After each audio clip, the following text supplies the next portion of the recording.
चीन ताइवान के बीच तनाव चरम पर है। ताइवान को लेकर चीन बड़ी तैयारी कर रहा है। चीन के न्यूक्लियर बॉम्बर के पायलट एक बहुत ही खुफिया उड़ान के लिए तैयार हैं। चीन की तरफ से खुल्लम खुल्ला ऐलान है कि उसके न्यूक्लियर बम वर्षक किसी भी हमले के लिए 24 घंटे ऑपरेशन को तैयार है। चीन की इस बड़ी तैयारी के पीछे का मकसद क्या है, इसकी रिपोर्ट बड़े बड़े अखबारों में छपने लगी है।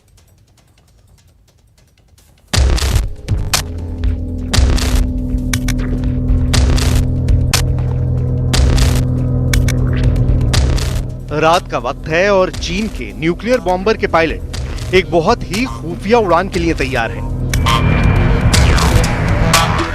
ये न्यूक्लियर बॉम्बर बहुत खतरनाक है और एक सीक्रेट बेस से उसकी उड़ान के कई मायने हैं। ये है H-6K, जो कई खतरनाक बम और मिसाइलों से लैस किया जा सकता है।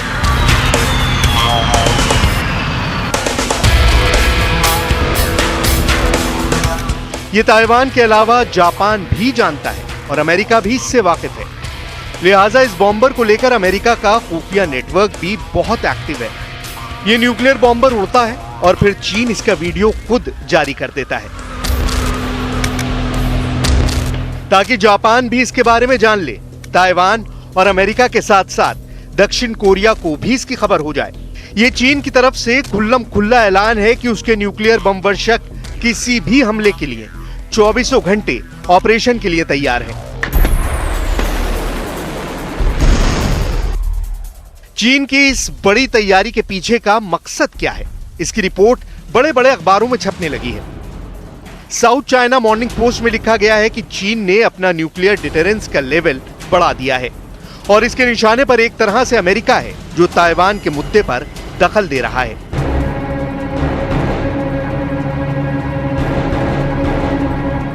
नैन्सी पेलोसी की यात्रा के बाद ताइवान में अमेरिका का सबसे बड़ा दखल देख लीजिए, जिसने चीन के कान खड़े कर दिए हैं। चीन की न्यूक्लियर फोर्स यानी उसके बॉम्बर से लेकर बड़ी बड़ी मिसाइल का अलर्ट लेवल ऑरेंज यानी उच्चतम स्तर पर पहुंच गया है।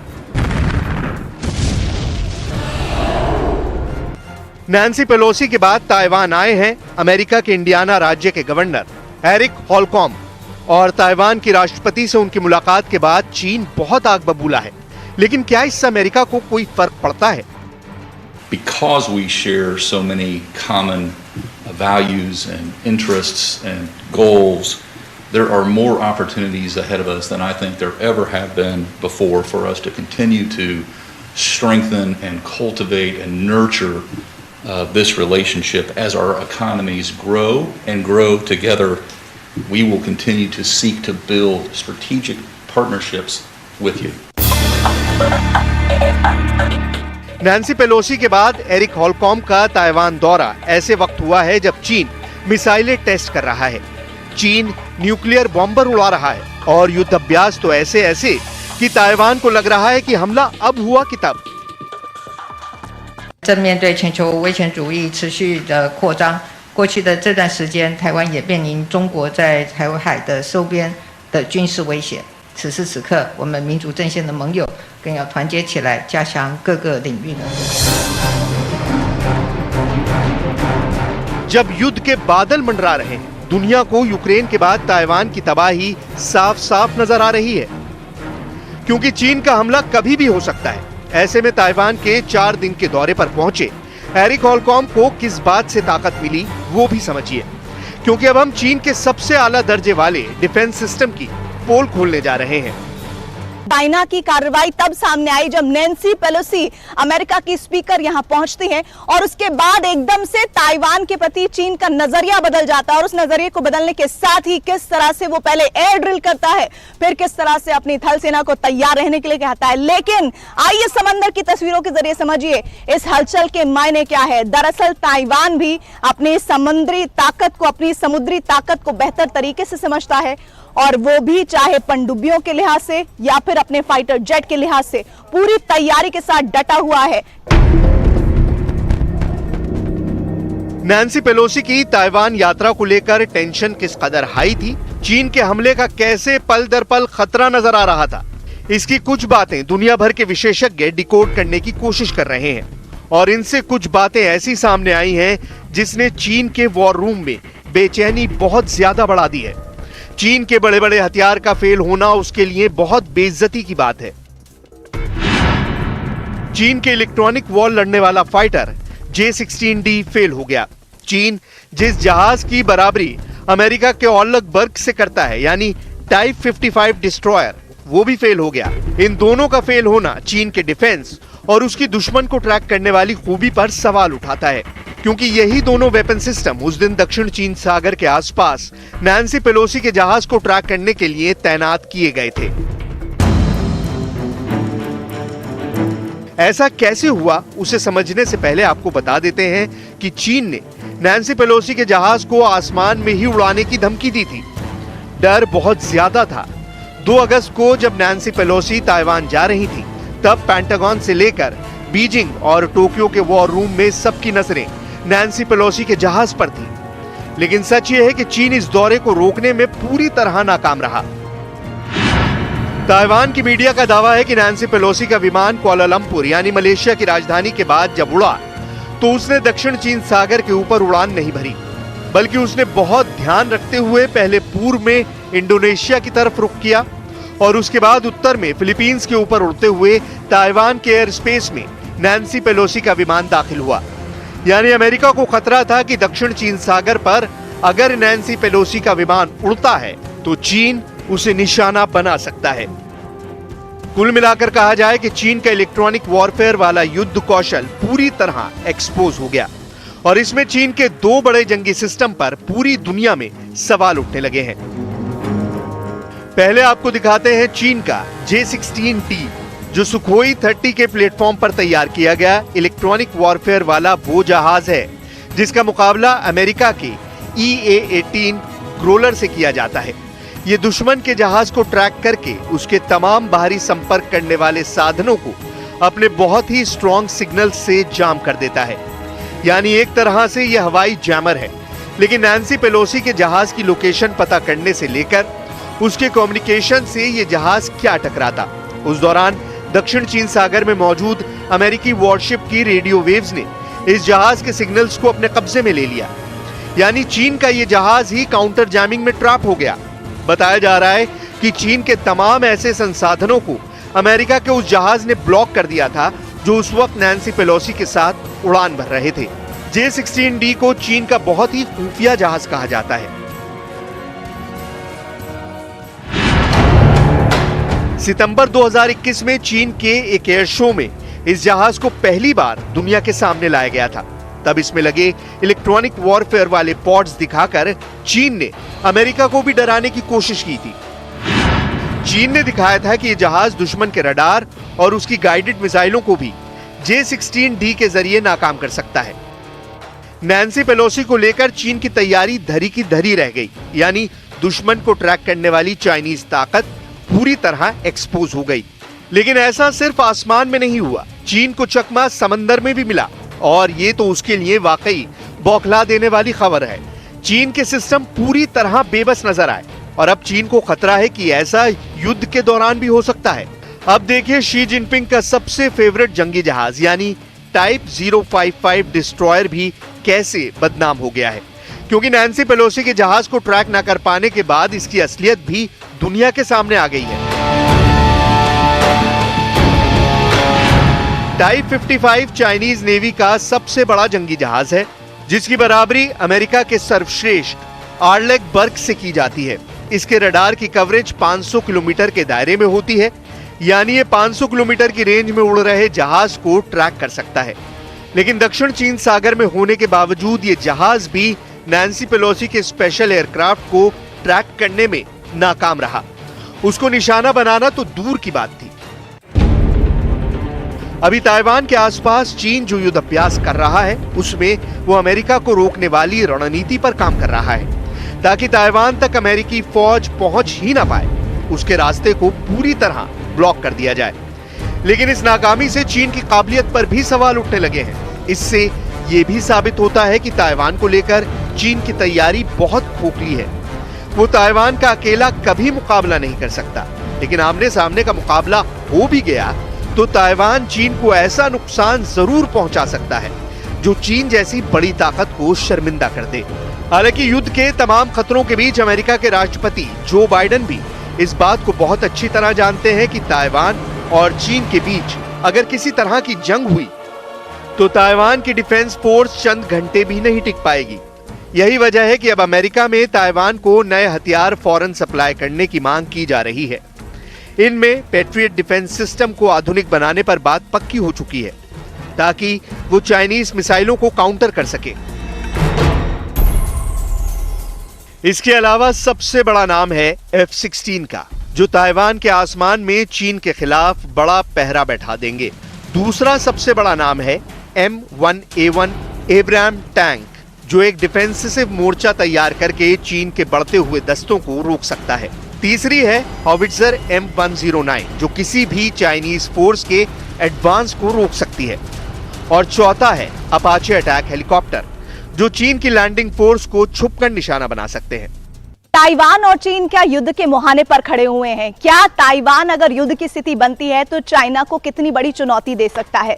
क्या चाइना सच में युद्ध करना चाहता है ताइवान के साथ, या फिर गीदड़ भपकियां उसकी हैं? लेकिन मौजूदा हालात में इन सवालों के बीच जो इस वक्त ताइवान में हम मौजूद हैं, ताइपे सिटी में, वहां से जो हमें तस्वीरें और जानकारी मिल रही है वो ये कि ताइवान इस वक्त पूरी तैयारी के साथ डटा हुआ है, चाहे उसे किसी भी तरह के हथियार मिलने की बात हो, जंगी जहाजों की बात हो, या फिर उसे एयर डिफेंस की जरूरत है, सब कुछ उसको मिल रहा है। और आप ये अच्छी तरह से जानते हैं कि सबसे ज्यादा ताइवान को अगर हथियार कोई देता है तो वो देश है अमेरिका, और उस अमेरिका देश की ही शय पर ताइवान इस वक्त इस स्थिति में बना हुआ है कि वो चाइना को चुनौती दे रहा है और युद्ध की स्थिति में किसी भी हद तक जाने को तैयार है। और इतना ही नहीं, यहाँ पर जब लोग हमारे साथ जुड़े तो हमने उनसे पूछा कि ताइवान और चीन के बीच युद्ध होता है तो क्या आप लड़ने के लिए तैयार हैं? तो उन्होंने कहा बिल्कुल हम तैयार हैं। लेकिन साथ ही साथ रिपोर्ट्स ये भी आ रही है कि नागरिकों को ताइवान के अलग से इस बात की ट्रेनिंग दी जा रही है कि अगर हमारे पास सैनिक कम हुए तो आपको तैयार होना होगा।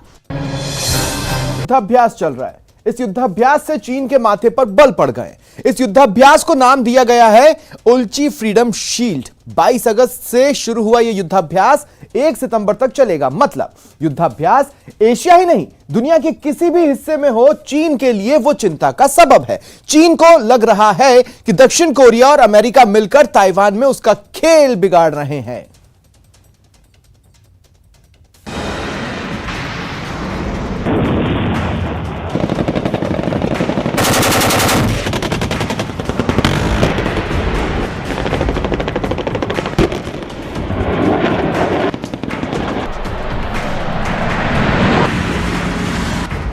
आसमान में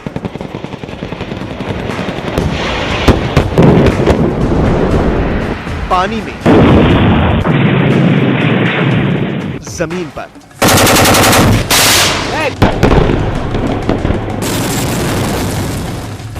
ये जंग के पहले की तस्वीरें लगती हैं। धड़ाधड़ फायर होती मिसाइलें, समंदर से बाहर आते रौद्र रूप में ये टैंक, टारगेट सेट कर अंधाधुंध फायरिंग,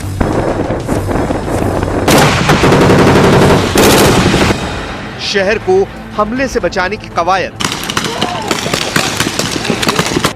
अल्ट्रा मॉडर्न तरीके से जवानों को ट्रेनिंग।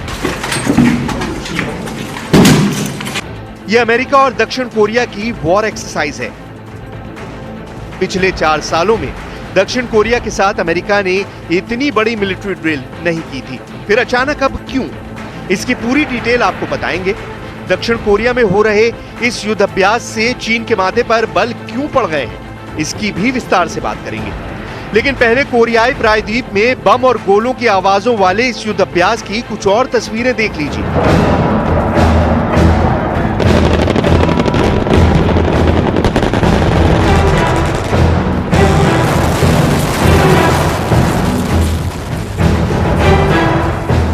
अमेरिका और दक्षिण कोरिया के युद्धाभ्यास की ये तस्वीरें बिल्कुल ताजा हैं। दोनों देश की आर्मी इस वक्त वॉर एक्सरसाइज कर संतुलन साधना चाहती हैं ताकि किसी भी हालात में दुश्मन देश को करारा जवाब दिया जा सके।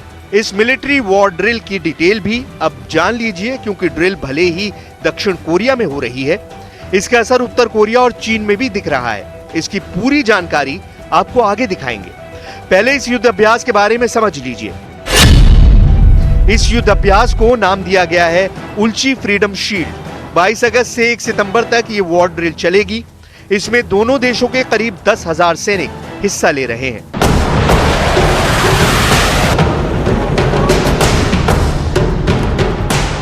यह पहली बार नहीं है जब दक्षिण कोरिया और अमेरिका संयुक्त युद्ध अभ्यास कर रहे हैं। दोनों देशों के बीच ऐसी प्रगाढ़ता पहले भी दिखी है। कहा तो यह भी जा रहा है कि इस मिलिट्री एक्सरसाइज में जापान भी शिरकत कर सकता है। अभी कुछ दिनों पहले ही अमेरिका, जापान और दक्षिण कोरिया ने संयुक्त युद्ध अभ्यास किया है। अमेरिकी नेवी के नेतृत्व में हुई इस वॉर ड्रिल की चीन की जासूसी करने की खबरें भी सामने आई थी। मतलब युद्ध अभ्यास एशिया ही नहीं, दुनिया के किसी भी हिस्से में हो, चीन के लिए वो चिंता का सबब है। ऐसा क्यों है, ये जानने से पहले दक्षिण कोरिया के राष्ट्रपति का वो बयान सुन लीजिए जो उल्ची फ्रीडम शील्ड वॉर ड्रिल के मौके पर उन्होंने दिया है। 전쟁은 과거와는 판이하게 그 양상이 다릅니다. 국가기관 정보통신시설에 대한 사이버 공격을 비롯해서 항만, 공항, 원전과 같은 핵심 산업 기반, 또 반도체를 포함한 첨단 산업 시설 등 그리고 주요 원자재 공급망에 대해서도 공격이 이루어지고 우리의 전쟁 수행 능력의 타격과 무력화를 시도할 것이 분명합니다. सुना आपने, वॉर एक्सरसाइज आत्मरक्षा के लिए है, किसी को डराने या धमकाने के लिए नहीं। लेकिन इस पर नॉर्थ कोरिया या चीन क्यों भरोसा करे?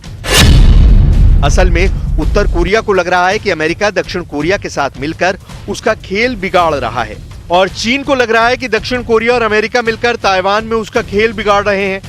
ऐसा इसलिए है क्योंकि उत्तर कोरिया के तानाशाह किम जोंग उन दक्षिण कोरिया पर परमाणु बम गिराने की धमकी दे चुके हैं, और चीन ने भी ताइवान मुद्दे पर विदेशी दखल को रोकने के लिए परमाणु धमकी दी है।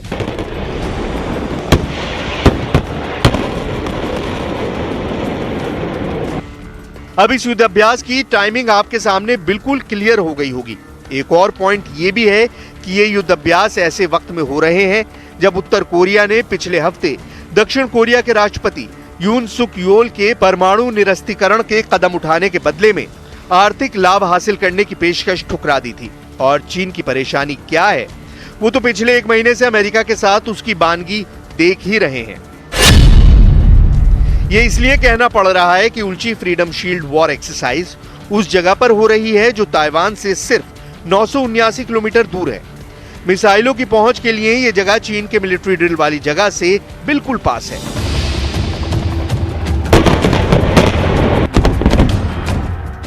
और जब अपने इतने नजदीक अमेरिका जैसी महाशक्ति की फौज ड्रिल कर रही हो, तो ड्रैगन का चौकन्ना रहना और इस पर नाराजगी करना तो कम से कम बनता ही है।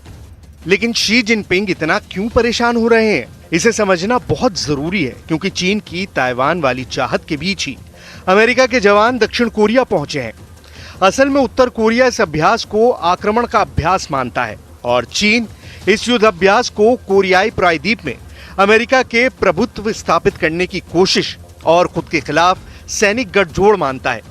ये कहने के पीछे के आधार को आप समझेंगे तो पूरी पिक्चर क्लियर हो जाएगी, क्योंकि चीन मानता है कि उसकी मिलिट्री ड्रिल पूरी तरह सभ्य है, अपनी रक्षा के लिए है, और अमेरिका करे तो वो हमले के लिए है, युद्ध के लिए है। चीन का यही डबल स्टैंडर्ड उसे ले डूबेगा, इसकी पूरी गारंटी है।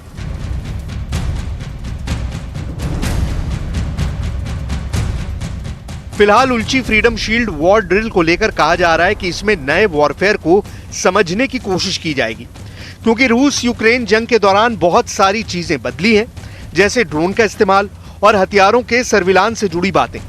हालांकि किसी भी वॉर एक्सरसाइज में दुश्मन देश को ही टारगेट किया जाता है। एशिया प्रशांत क्षेत्र में चीन अपनी क्षमता से परिचित है। उसे यह भी पता है कि उसके सामने ताइवान जैसा चिप बनाने वाला देश नहीं, बल्कि दुनिया भर में हथियारों की सप्लाई करने वाला टॉप सप्लायर दक्षिण कोरिया भी है। यहां दक्षिण कोरिया की क्षमता देख लीजिए। 2022 में दक्षिण कोरिया ने $1000 करोड़ का हथियार सप्लाई किया है। दुनिया भर में हथियार सप्लाई में दक्षिण कोरिया 8वें नंबर पर पहुंच गया है। जाहिर है चीन की चिंता बढ़ती जा रही है, क्योंकि दक्षिण कोरिया ने ताइवान के प्रति अपना प्रेम जता दिया है, क्योंकि नए बनते समीकरण में रूस, चीन और उत्तर कोरिया का मुकाबला करने के लिए दक्षिण कोरिया को अमेरिका का साथ चाहिए ही। यानी ये समीकरण शी जिनपिंग के ताइवान कब्जे की कोशिश का सारा गणित गड़बड़ कर देंगे। दूसरी ओर जापान सीना चौड़ाकर चीन को आड़े हाथों ले रहा है, मिसाइलें तैनात करके, और यहां भी अमेरिका ही मदद कर रहा है। यानी चीन को अमेरिका घेर रहा है और चीन की बौखलाहट बढ़ती जा रही है। हालांकि चीन एक तरफ न्यूक्लियर अटैक की धमकी दे रहा है और दूसरा ये भी कह रहा है कि उसकी सालों पुरानी नीति है नो फर्स्ट यूज, यानी पहले परमाणु हथियार नहीं दागने की, वो जारी है।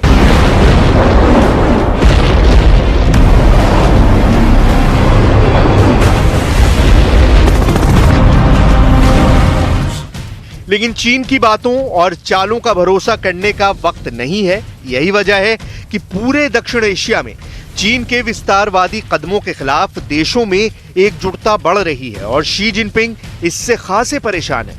यही वजह है कि ड्रैगन ने एक बार फिर लाइव फायरिंग की प्रैक्टिस शुरू कर दी है। पूर्वी चीन सागर में चीन की सेना के युद्धपोत आग उगल रहे हैं।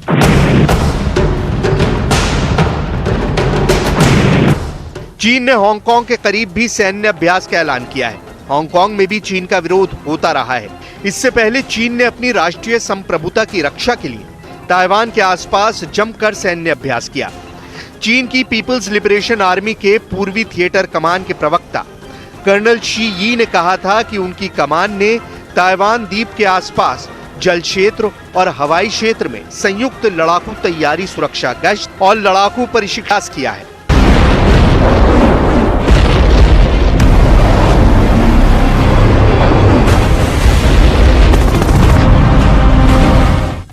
वहीं ताइवान चीन के आक्रमण की तैयारी के रूप में अभ्यास और मिसाइल परीक्षण कर रहा है और इसमें कोई राय नहीं दिख रही कि चीन जब ताइवान पर हमला करेगा तो उसे सिर्फ ताइवान से नहीं बल्कि अमेरिका, दक्षिण कोरिया, जापान और हो सकता है कि ऑस्ट्रेलिया से भी भिड़ना पड़े। जानकारों का मानना है कि शी जिनपिंग इसलिए ताइवान पर डायरेक्ट अटैक से अभी बच रहे हैं और अमेरिका है कि चीन के खिलाफ लगातार शिकंजा कसता जा रहा है। कभी अपने 7वें बेड़े को उतारकर, कभी हवाई द्वीप में वॉर ड्रिल करके, कभी उल्ची फ्रीडम शील्ड वॉर एक्सरसाइज के जरिए।